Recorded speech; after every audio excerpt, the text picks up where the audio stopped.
Hello बच्चों, चलिए प्रश्नों को पढ़ते हैं। प्रश्न है, निम्न में से कौन रासायनिक रूप से प्रोटीनियस होता है।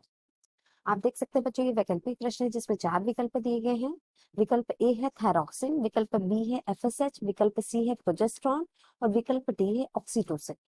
आइए बच्चों, इस प्रश्न के मुख्य अवधारणा की ओर बढ़ते हैं।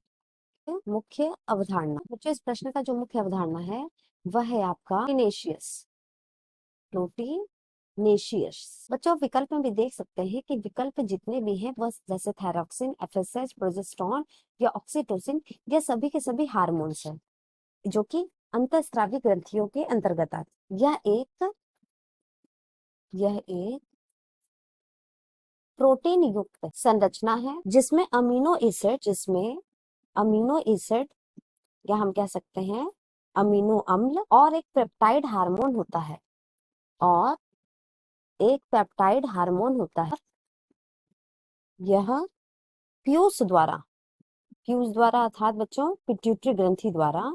फ्यूज द्वारा यानी कि पिट्यूटरी ग्रंथि द्वारा जारी किया जाता है। प्रकृति में प्रोटीन युक्त होता है और बच्चों यह बच्चे के जन्म और दूध उत्पादन में शामिल है। जो ऑक्सीटोसिन होता है, ऑक्सीटोसिन हार्मोन एक पेप्टाइड हार्मोन है फ्यूज ग्रंथि द्वारा स्रावित होता है। बच्चों, इसकी रासायनिक प्रकृति प्रोटीन युक्त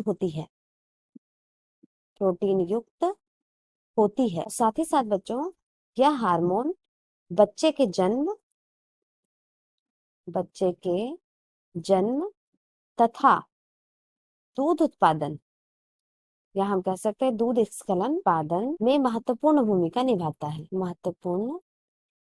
निभाता है। इस प्रकार बच्चों, आपको स्पष्ट हो गया कि इन सभी हार्मोन में जो प्रोटीन युक्त हार्मोन है वह है हमारा ऑक्सीटोसिन हार्मोन, यानी कि विकल्प डी सही है।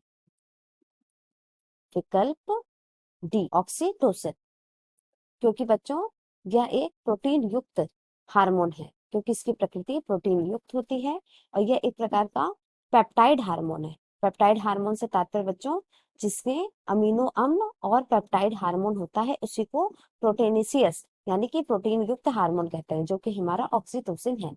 आशा करते हैं बच्चों मुख्य अवधारणा के आधार पे प्रश्न का उत्तर समझ आया होगा। धन्यवाद।